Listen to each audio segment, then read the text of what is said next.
Pertandingan duel ini tidak adil. Bocah 13 tahun di pertandingan NBA. Melawan Traci, bintang NBA. Ekspresi Traci seperti bercanda. Tapi, si bocah dengan gesit. Dengan santai mencetak gol. Traci mulai serius. Tapi kali ini, si bocah dengan gesit menghindar. Mundur sedikit. Dan mencetak gol lagi. Penonton langsung bersorak-sorai kegirangan. Traci tertohok.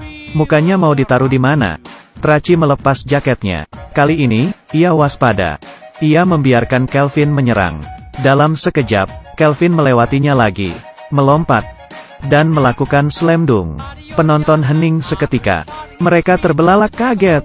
Beberapa saat kemudian, mereka baru bersorak-sorai. Penonton berdiri dan menyoraki Kelvin. Traci si bintang NBA. Dipermainkan oleh bocah 13 tahun.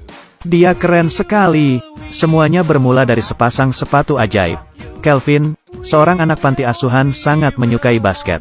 Tapi, karena ia pendek, ia sering dibully. Hingga suatu hari, biarawati membagikan sumbangan. Akhirnya, Kelvin punya sepatu basket. MJ, Michael Jordan. Kelvin terbelalak. Seorang anak lelaki merebut sepatu itu.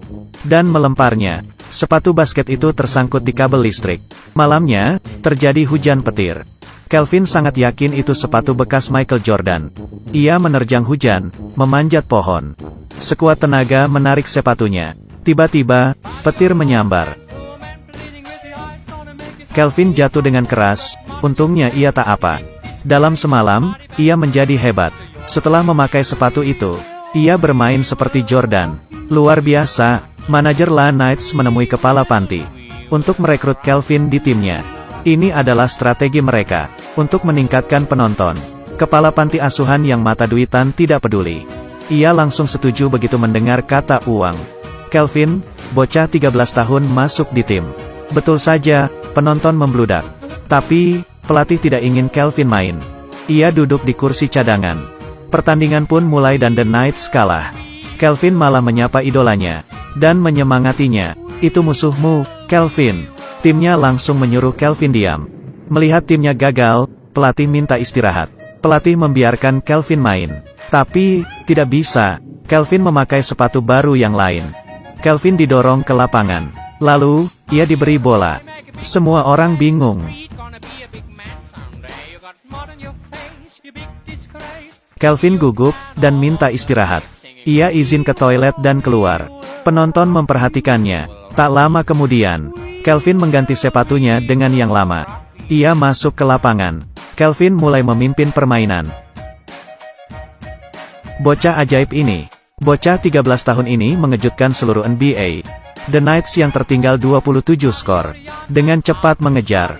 Kekuatan satu orang menyeimbangkan pertandingan. Kelvin duel dengan Iverson. Hingga Iverson emosi. Kidd juga dipermainkan. Hingga ia tak berdaya. Merebut bola Madi. Dan membuatnya bingung. Kontes dunk NBA. Kelvin melompat terbang dan gol.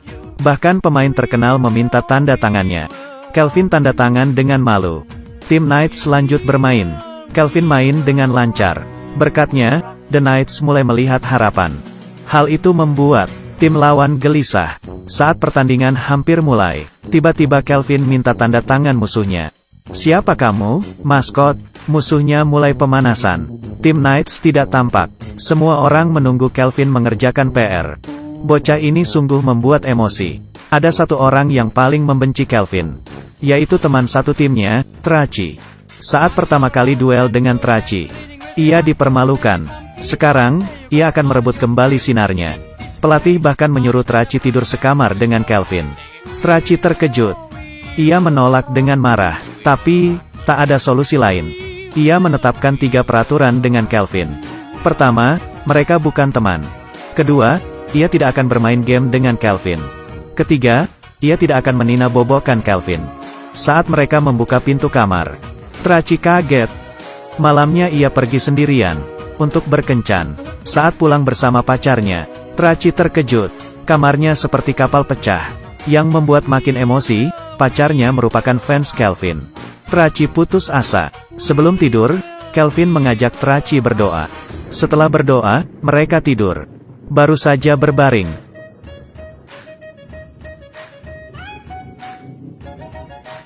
Hari kedua latihan, Traci lemas. Ia lalu diomeli pelatih. Traci sudah muak dengan Kelvin. Setiap malam Kelvin begadang. Traci terpaksa minum obat tidur. Siapa sangka, Kelvin mengikutinya.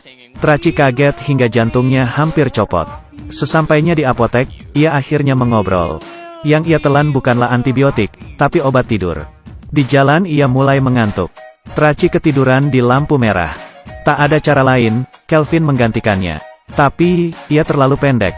Ia mengganjalnya dengan ban supaya tingginya pas.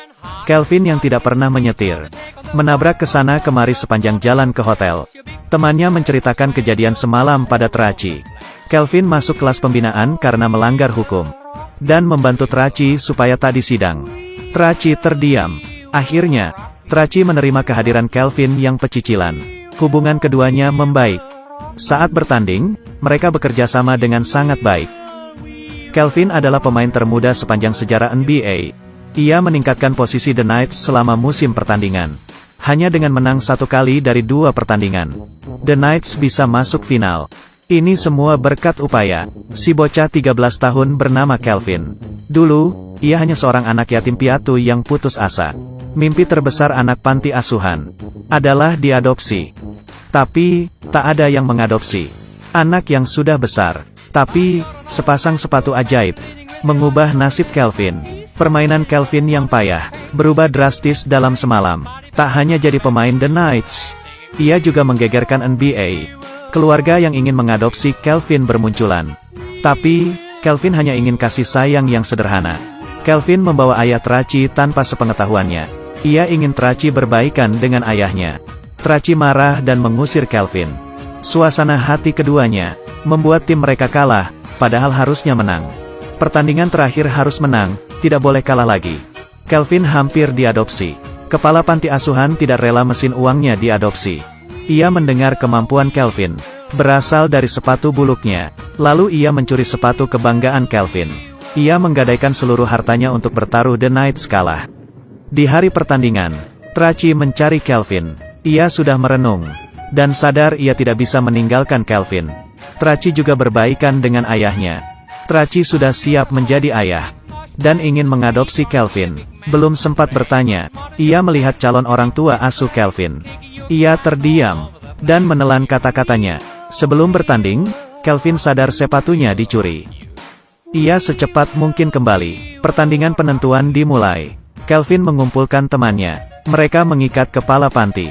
Dengan bantuan teman-temannya, Kelvin mendapatkan kembali sepatunya. Sesampainya di lokasi, babak ketiga sudah selesai.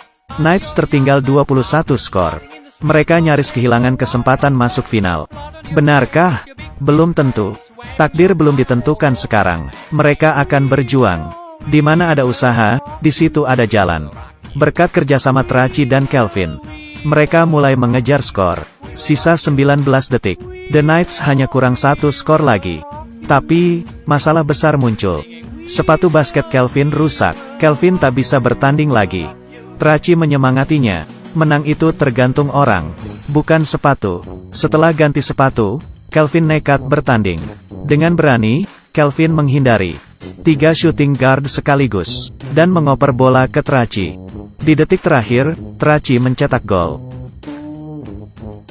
The Knights menang. Ini pertama kalinya mereka masuk final. Tim lawan salut pada Kelvin. Kelvin berhasil mengubah hidupnya. Apa itu semata berkat dari sepatu basketnya? Tidak. Itu karena Kelvin tak pantang menyerah.